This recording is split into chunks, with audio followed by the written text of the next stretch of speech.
So Ebola virus is a very fragile little virus that's quite difficult to catch and very easy to stop with good public health measures. We think it comes from animals. Now, the first time it came into humans was 38 years ago, and that was quite a bad outbreak, and since then it's been coming back about every 2 years.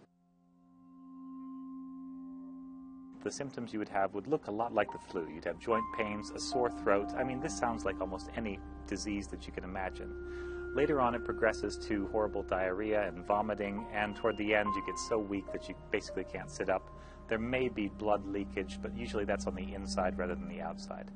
So, what the doctors in the region are doing is they're essentially giving supportive therapy. With putting fluid back into the person to replace what's lost by diarrhea, for example, you can actually improve the survival rate from 90% fatal, so 10% survival, up to something like a 50-50 chance of living. With each virus and each kind of bacteria, they're biologically unique. Not just biologically different, but biologically unconnected with the rest of the tree of life, at least all the viruses. You have to have one drug that exactly fits Ebola. The other problem on top of that is that one drug usually isn't enough to stop these, because viruses are very good at growing and very good at changing. So it's not just one drug that we need for Ebola. We need a cocktail of drugs and perhaps a nice vaccine that could be used. These all take a lot of money. And right now, in the history of what we know at least, there have been fewer than 5,000 people who have been infected with Ebola.